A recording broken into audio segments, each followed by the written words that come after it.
beneath the golden glow of New York's Christmas lights. The streets were alive with holiday cheer, families bundled in scarves and coats, couples laughing beneath strings of twinkling bulbs, children pointing excitedly at shop windows decorated with snowmen and reindeer. The black Range Rover pulled up near a quiet bus stop just a few blocks from the Rockefeller Christmas tree. Michael Carter stepped out first, tall and composed, his dark overcoat brushing against his crisp navy suit. He extended his hand, and a little girl with curls the color of sunlight jumped down into the fresh layer of snow. "Stay close, sweetheart," he said gently, adjusting her white knit hat. "We'll go see the big tree, then head home for Coco." Okay, Daddy," Kelly beamed, holding his hand tightly. The city felt magical that night. Christmas Eve always did. But Michael's eyes were distant, as if the lights of the season could never quite reach him. It had been 2 years since he lost his wife. And though he tried his best to smile for Kelly, the hole in his chest never fully closed. They walked slowly past the glowing storefronts, Kelly chattering about Santa and how many cookies they should leave by the fireplace. But suddenly, she stopped. Her voice fell to a whisper.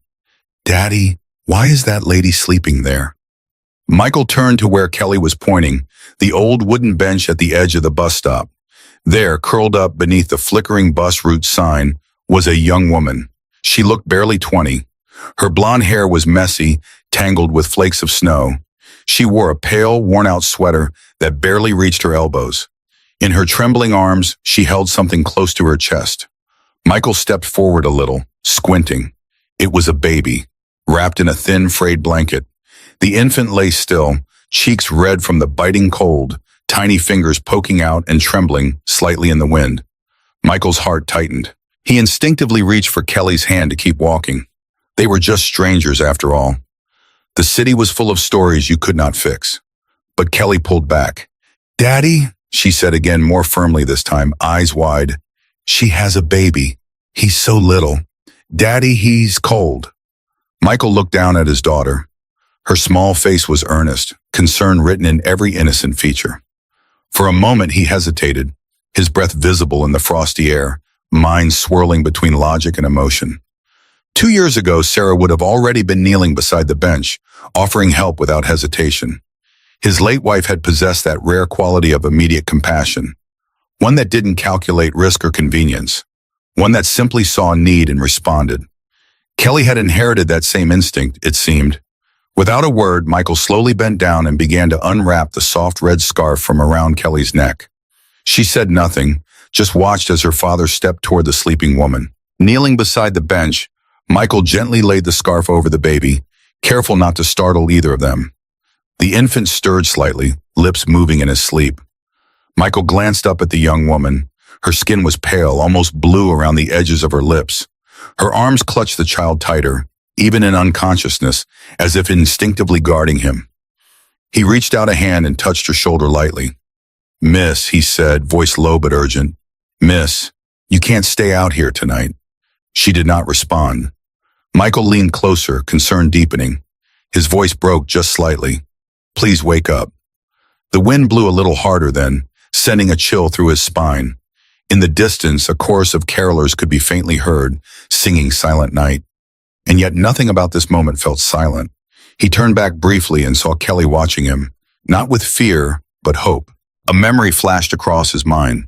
Sarah in the hospital, her hand weak in his, whispering, "Promise me you'll show her how to be kind, Michael. Promise me you'll teach her that matters more than anything." He turned back to the young woman, still kneeling, determination settling into his features. Grace Miller awoke in a jolt of panic. The cold hit her first, sharp and biting. Then came the fear. Her arms clutched the bundle against her chest, her baby. Her eyes flew open. Snow was falling heavier now. Her back ached from the frozen bench. But what startled her most was the tall man kneeling beside her, the scent of cologne and city air clinging to him. He was dressed in a tailored coat, leather gloves, and he was holding something in his arms. Her baby. "No," she gasped, lunging forward. "Give him back." The man didn't flinch. His voice was steady and low. "He's freezing. You need to come inside." She tried to stand, her legs trembling. "I don't need your pity." Michael Carter studied her. Young, barely 20, Her blonde hair was tangled and crusted with frost. Her lips cracked. Her sweater stretched thin, but it was her eyes that held him. Defiant, desperate, exhausted. The baby stirred weakly. Michael adjusted the scarf, his daughter's scarf, around the infant's small body. The child's skin was pale, his lips tinged blue. "I'm not offering pity," he said. "I'm offering warmth." Grace's eyes filled with tears, but she blinked them back. People only help when they want something. I've learned that the hard way. A gust of wind cut through them. The baby let out a weak, wheezing cough, then another. Michael stood holding the baby tighter. "You can come or not, but I'm not leaving him to freeze." For a moment, Grace didn't move. Her arms ached for her son. Every part of her screamed to grab him back, to run, but something in the man's eyes stopped her. They weren't cruel. They weren't suspicious. They were kind, kind like a father. She took a hesitant step.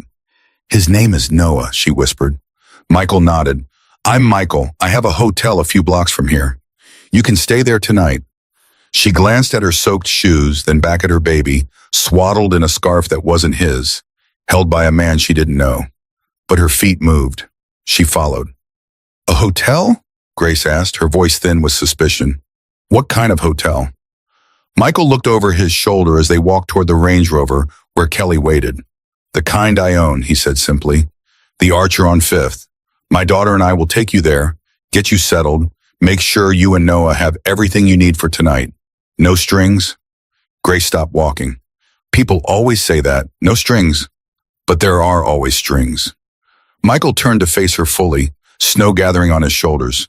"The only string," he said, "is that it's Christmas Eve, it's 20 degrees, and your son needs to be warm." "Nothing else," a small voice called from the Range Rover. "Daddy, is the baby coming with us?" Michael looked back at Kelly, then to Grace, his gaze steady. "That's up to his mother." Inside the Range Rover, the world felt surreal, warm, too quiet. Grace curled up in the back seat, watching every move as Michael adjusted Noah's blanket. A little girl peeked over the seat, watching her with wide-eyed, curious eyes. "She's so young," Grace murmured. "She's 4, Michael replied, catching her gaze in the mirror. "Her name's Kelly." Grace nodded. "She's beautiful." For a moment, silence settled. Then Kelly asked softly, "What's your baby's name?" "Noah," Grace said. Kelly smiled. "He's really tiny, like a snowflake." Michael's eyes flicked to the mirror again. Grace was staring out the window, but he saw the shimmer of tears she wouldn't let fall. The Archer Hotel rose before them, elegant and imposing, with its limestone facade and doormen in long coats. Grace's breath caught in her throat. She hadn't expected this. The gleaming brass revolving doors, the marble floors, the crystal chandeliers in the lobby. This wasn't just any hotel, this was luxury. The staff greeted Michael with deference. "Mr. Carter, welcome back, sir." Michael nodded, guiding Grace toward a private elevator, with his hand hovering near, but not touching, her back. "We need the Aspen suite prepared, James. Extra towels, warm meals sent up, and a bassinet if we have one. Right away, Mr. Carter." The elevator doors closed, and Grace felt her heart racing. She clutched Noah tighter. "Who are you?" she whispered. Michael looked down at Kelly, who was leaning against his leg, half asleep now. "Just someone who couldn't walk by," he said finally. The suite was warm and spacious, with plush furniture and windows overlooking the snowy city. Grace stood awkwardly in the center, afraid to touch anything, afraid this moment would dissolve. Michael set Kelly gently on a couch and covered her with his coat before turning to Grace. "The bedroom is through there," he said, pointing to a doorway. "There's a bathroom with a shower. Room service will bring food." "Is there anything specific Noah needs?" Grace looked down at her son, who was finally warming, his cheeks regaining color. He needs formula and diapers." Michael nodded. "I'll have them sent up." "Why are you doing this?" Grace asked suddenly, her voice breaking. Michael was quiet for a moment, looking out at the snow. 2 years ago, my wife died giving birth to our second child. The baby didn't survive either." Grace's eyes widened slightly. "I'm not trying to replace them," Michael continued, "but I know what it means to be alone on Christmas Eve." Before Grace could respond, a knock came at the door. A hotel employee wheeled in a cart with covered dishes, baby supplies, and fresh towels. Once they were alone again, Michael gently lifted Kelly. "We'll let you rest," he said. "There's a phone by the bed if you need anything. Just dial 0. Grace felt panic rise in her chest. "You're leaving?" Michael nodded. "We live a few blocks away. You need space, privacy. We'll check on you tomorrow." For a moment, Grace wanted to beg him to stay, afraid of being alone, afraid this sanctuary would vanish. Instead, she straightened her shoulders. "Thank you," she managed. Michael paused at the door, Kelly sleepy against his shoulder. "Merry Christmas, Grace," he said softly. And then they were gone. Grace had once believed in fairy tales before it all fell apart. She had been a sophomore at a liberal arts college majoring in fine arts. She loved drawing, people, places, moments in between. Her professors praised her work. Then came the wow. The promises, the mistakes, the tests that turned positive. When she told him, he disappeared. When she told her family, strict, religious, unbending, they gave her an ultimatum. "You've brought shame into this house," her mother had said. "If you keep it, you leave." She left. No bois. No money, no support. Just a child she hadn't been ready for and yet couldn't abandon. She bounced between shelters, then the streets. Food went to Noah. Coats were wrapped around him. Every night was a fight to survive. Christmas Eve was just another night to get through. Until now. Standing in the elegant hotel bathroom, Grace stared at her reflection in the mirror. She barely recognized herself. Thin face, hollow cheeks, dark circles under her eyes. She looked older than her 20 years, worn down by months of survival. With trembling hands, she turned on the shower, letting the room fill with steam. For the first time in weeks, she set Noah down, placing him on a bed of towels just outside the shower door where she could see him. He slept peacefully now, his tiny chest rising and falling. The hot water felt like salvation, washing away the grime of the streets, the cold that had settled in her bones. She wept then, silently, letting the water mix with her tears, grateful that Noah couldn't see his mother break. After the shower, wrapped in a plush hotel robe, Grace sat on the edge of the bed, feeding Noah with the formula the hotel had provided. The warmth, the quiet, the safety. It felt dangerous to accept, dangerous to believe. When Noah finished eating, his eyes growing heavy again, Grace laid him in the center of the king-size bed, building a barrier of pillows around him. Then she curled beside him, one hand resting on his chest, afraid to fully fall asleep. But exhaustion won, and for the first time in months, Grace Miller slept deeply, without fear of what might come in the night. Christmas morning dawned clear and brilliant, sunlight reflecting off fresh snow. Grace woke disoriented, momentarily forgetting where she was. Then she felt a soft mattress beneath her, saw the elegant room around her, and remembered the man, Michael Carter, and his daughter with the golden curls. Noah stirred beside her, making small, hungry sounds. As she prepared his formula, a knock came at the door. Grace froze, suddenly aware of how vulnerable she was. She approached cautiously, peering through the peephole. A small face with blue eyes and blonde curls stared back, standing on tiptoes to reach the peephole. Grace opened the door slowly to find Kelly, clutching a gift bag with red tissue paper poking out the top. "Merry Christmas," Kelly announced. "I brought presents for Noah." Behind her stood a woman in her 60s, elegant and poised, with silver hair pulled into a neat bun. She wore a wool coat and a disapproving expression. "Miss Miller," the woman said stiffly. "I'm Mrs. Margaret Hill, the Carter's housekeeper." "I apologize for the intrusion." Miss Kelly insisted on delivering her gifts. Grace clutched her robe tighter, suddenly conscious of her appearance.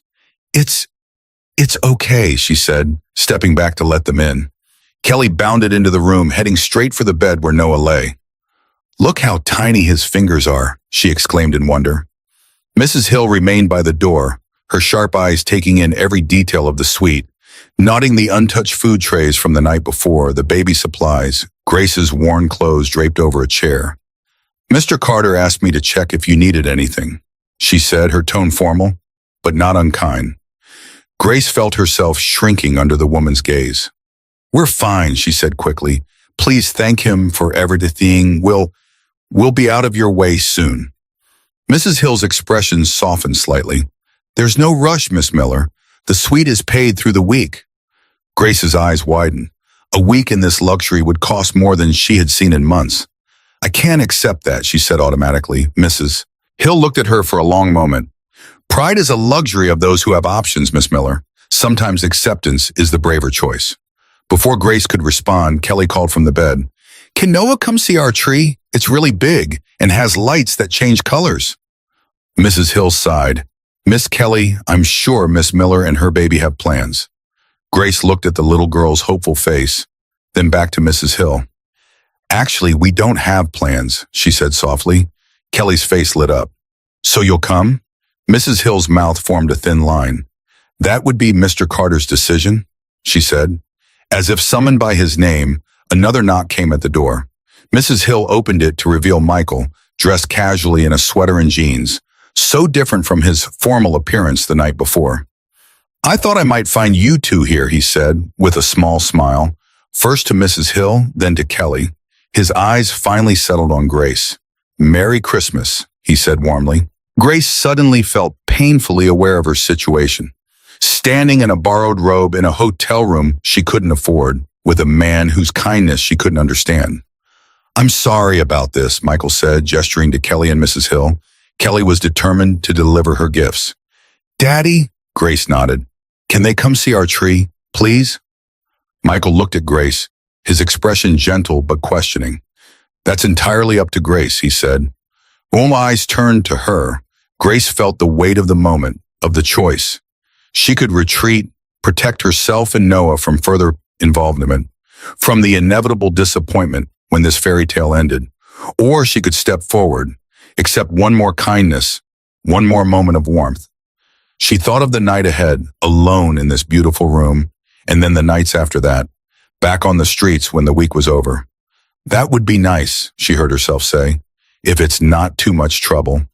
Kelly clapped her hands in delight. Mrs. Hill's expression remained neutral, but her eyes held a warning that Grace understood perfectly. Don't get attached. Don't expect more. We live just a few blocks away, Michael said. Whenever you're ready. Grace looked down at her worn clothes, suddenly embarrassed. I don't have anything appropriate to wear. Michael seemed to understand her discomfort. The hotel boutique is open today, he said. Feel free to find something there. Just tell them to charge it to the Aspen Suite. I can't let you do that, Grace protested. Michael's expression was kind but firm. Consider it a Christmas gift for both of you. An hour later, Grace stood in the hotel lobby, wearing new jeans, a soft cream sweater, and a warm coat. Noah was bundled in a new snowsuit, tiny mittens covering his hands. The boutique attendant had helped her select everything, never once making her feel like charity. Michael and Kelly waited for her by the revolving doors, Kelly bouncing with excitement. Outside, the Range Rover idled at the curb, its engine a soft hum in the Christmas morning quiet. The ride was short but significant. Each block they traveled showed Grace a world she had once belonged to and lost. The world of comfort, of security, of belonging. When they pulled up to a luxury high-rise overlooking Central Park, Grace's breath caught. This is where you live? She asked, unable to hide her awe. Michael nodded, helping Kelly out of the car. For the past 5 years, yes. A doorman greeted them warmly. Merry Christmas, Mr. Carter. And Miss Kelly, Merry Christmas, Thomas, Kelly replied, reaching for Grace's hand as they entered the lobby. The elevator ride to the penthouse was smooth and silent. Grace felt as though she was floating upward, away from reality, into some dream she didn't dare believe. Noah stirred against her chest, his eyes opening to take in the strange new surroundings. When the elevator doors opened directly into the penthouse foyer, Grace froze. Warm light poured across polished hardwood floors.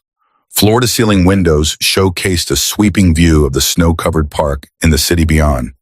In the corner stood a towering Christmas tree, glowing with gold and red ornaments. It looked like a scene from a movie. Her breath caught.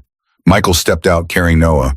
Kelly skipped ahead, calling, "Come on, this is our home." Grace hovered in the doorway, arms crossed tightly. She didn't step inside. Michael noticed. "You're safe here," he said gently. Something in his voice and the gentleness of his words broke through Grace's defenses. She stepped forward, into the warmth, into the light. The morning unfolded like a dream. Kelly showed Grace every ornament on the tree, explaining each one's history with the solemnness of a museum curator. Mrs. Hill prepared a Christmas breakfast of pancakes shaped like stars, crisp bacon, and fresh orange juice. Michael moved through it all with quiet grace, attentive but not hovering. After breakfast, they gathered in the living room where presents waited under the tree. "Santa came," Kelly exclaimed, eyes wide with wonder. Grace sat on the edge of a plush armchair, Noah sleeping peacefully in her arms, watching as Kelly tore through colorful packages. Each gift was met with genuine delight. Books, just a child-sized easel with paints. Grace's heart ached with a bittersweet mix of joy for Kelly and sorrow for what Noah might never have. As if reading her thoughts, Michael appeared beside her, holding a small wrapped package. "This is for Noah," he said softly, "and there is something for you too." Grace stared at the package, unable to speak. Her fingers trembled as she took it, carefully balancing Noah in one arm. Inside was a tiny silver rattle, elegant and simple. "It was Kelly's when she was a baby," Michael explained. "I thought Noah might like it." Grace felt tears threatening again, but she held them back. "Thank you," she managed. Michael nodded toward another package on a side table. "That one's yours if you'd like to open it." Curious, Grace rose and went to the table. The package was flat and rectangular, wrapped in simple silver paper. With care, she unwrapped it, revealing a leather-bound sketchbook and a set of professional drawing pencils. She looked up at Michael in surprise. "Kelly mentioned you were an art student," he explained. "I thought you might like to draw again." Grace ran her fingers over the smooth leather cover, the high-quality paper within. It had been so long since she'd held proper art supplies, so long since she'd allowed herself to create rather than simply survive. For the first time since entering the penthouse, she smiled, a real smile that reached her eyes. "Thank you," she said, and this time her voice was steady. The day continued with quiet moments. Kelly showing Grace her room, her toys, her books. Michael preparing hot chocolate with tiny marshmallows. Mrs. Hill moving efficiently through it all, her initial stiffness gradually softening as she watched Grace gently care for Noah, never asking for anything, expressing gratitude for every small kindness. As afternoon shadows lengthened across the snow-covered park, Grace found herself alone with Michael in the kitchen, while Kelly napped and Noah slept in a makeshift bassinet fashioned from a drawer and soft blankets. "You have a beautiful home," Grace said, breaking the comfortable silence. "And a beautiful family." Michael smiled, though it didn't quite reach his eyes. "Thank you. It's been just Kelly and me for 2 years now." Grace hesitated, then asked, "Your wife?" Michael nodded, looking out at the park. "Sarah. She died in childbirth. There were complications. We lost both her and the baby." "I'm so sorry," Grace whispered. Michael turned to her, his gaze direct but gentle. "And you? How did you end up on that bench?" Grace looked down at her hands, at the pencil she'd been holding from the set he'd given her. For a moment, she considered deflecting, offering the simplified version of her story, but something about his honesty, his willingness to share his own pain, made her brave. "I was a sophomore at Parsons, fine arts major. I had a scholarship. Then I got pregnant and everything fell apart." She told him everything. The boyfriend who vanished, the parents who chose their reputation over their daughter, the months of shelters and street corners, of protecting Noah at all costs. Michael listened without interruption, his face a study in compassion without pity. When she finished, he simply said, "You're incredibly brave, Grace." She shook her head. Brave would have been finding a way to make it work. Brave would have been not ending up on that bench. "No," Michael countered. "Brave is choosing your child over security. Brave is surviving when everything is against you. Brave is accepting help when it's offered, even when pride says not to." Their eyes met, and for a moment, understanding flowed between them. Two people who had lost different things but knew the same pain of having life upended in an instant. The moment was broken by Noah's cry from the living room. Grace moved immediately, her body attuned to her child's needs. Michael watched her go, something shifting in his expression. That evening, when the sky had darkened and the city lights twinkled against the night, Michael approached Grace as she stood by the windows, Noah sleeping against her shoulder. "I have a proposal," he said carefully. Grace tensed immediately, her defenses rising. Michael seemed to sense her reaction. "Not that kind of proposal," he clarified. "An offer. I own a guest house on my estate in Connecticut. It's private, fully furnished. You and Noah could stay there just until you get back on your feet. A month maybe? No obligations, no expectations. Grace stared at him, searching for the catch, the hidden motive.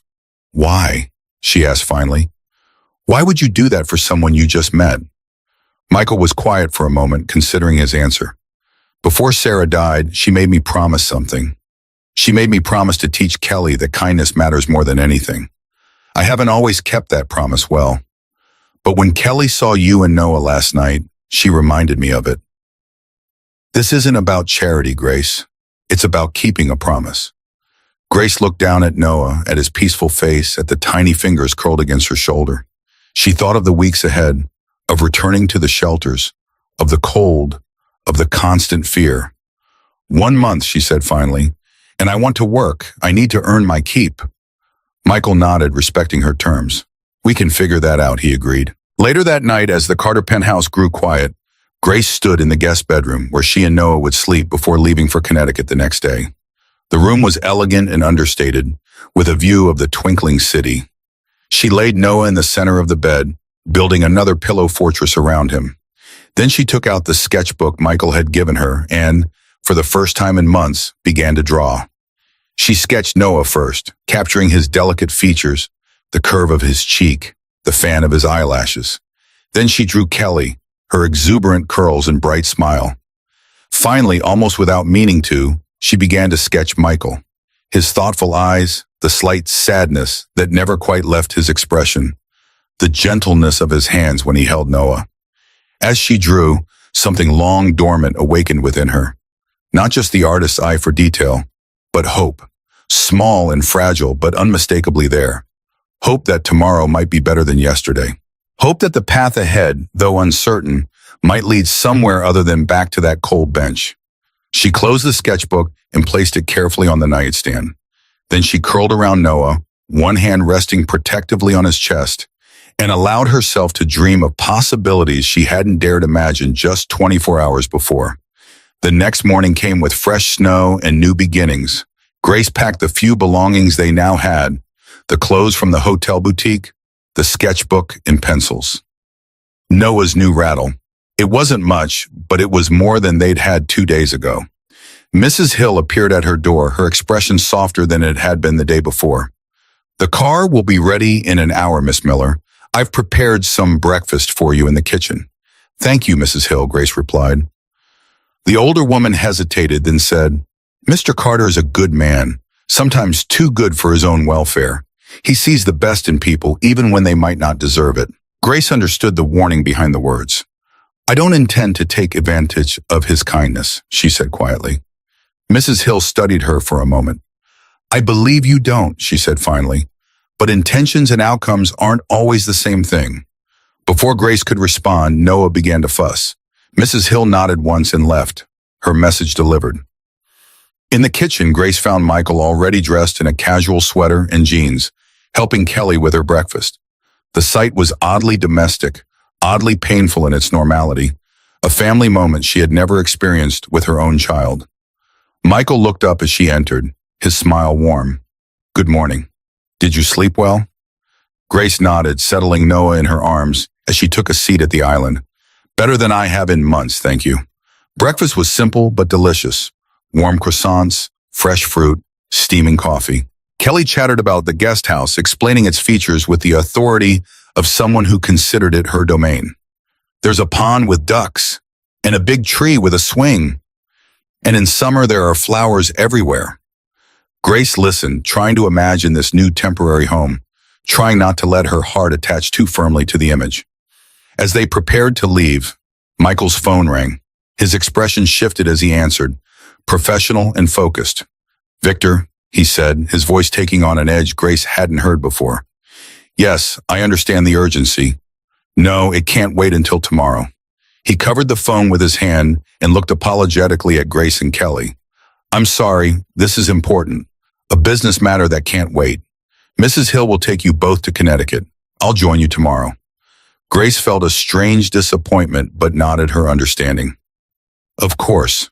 Thank you again. For everything. Michael knelt to hug Kelly goodbye, whispering something in her ear that made her giggle. Then he straightened, his eyes meeting Grace's. "You're doing the right thing," he said softly. "For both of you." Grace knew he meant accepting help, accepting this chance. She wanted to believe him, needed to believe him. As the elevator doors closed, separating them from Michael and the penthouse, Grace felt both relief and trepidation. The fairy tale wasn't ending yet, but reality was beginning to seep in around the edges. She clutched Noah closer, breathing in his sweet baby scent. Whatever came next, they would face it together.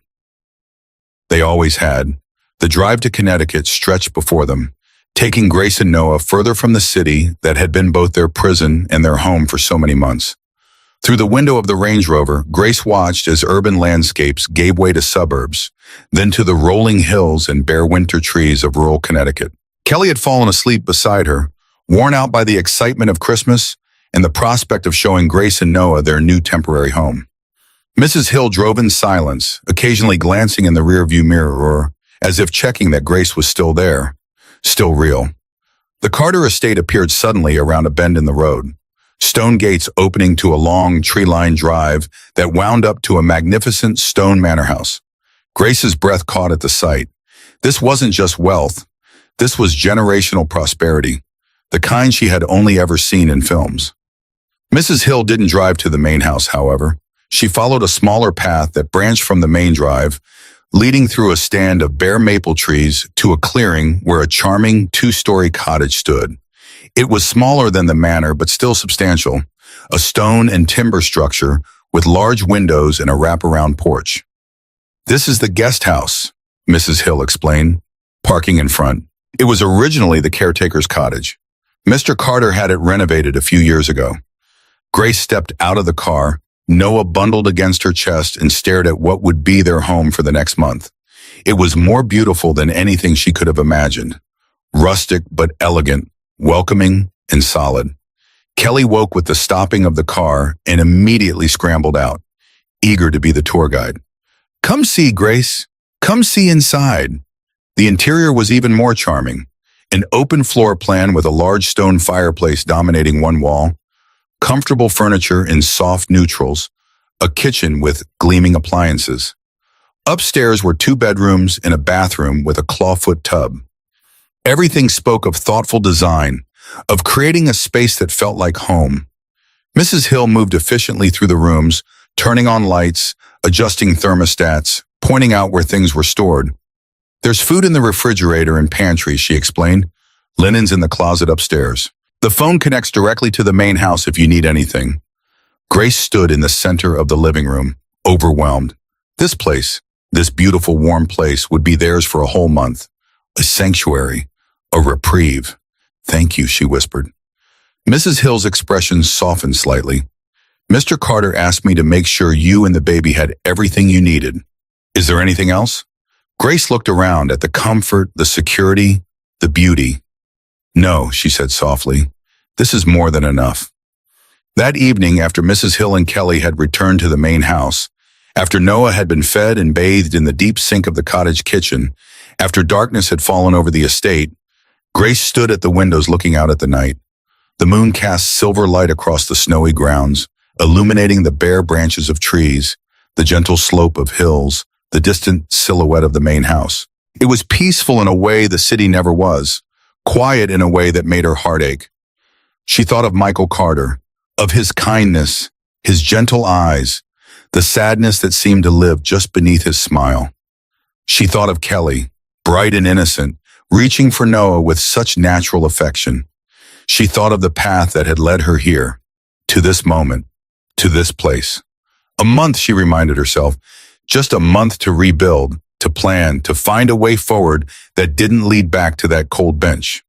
With Noah sleeping soundly in a proper crib for the first time in his life, Grace returned to her sketchbook. As pencil met paper, as lines formed into shapes, shapes into images, she felt something long dormant stirring within her. Not just the artist's skill, but the artist's hope. The belief that beauty could be created even from pain, that something meaningful could emerge from the broken pieces of a life. She drew until her eyes grew heavy, until the fire in the grate burned down to embers, until the moon had traveled halfway across the night sky.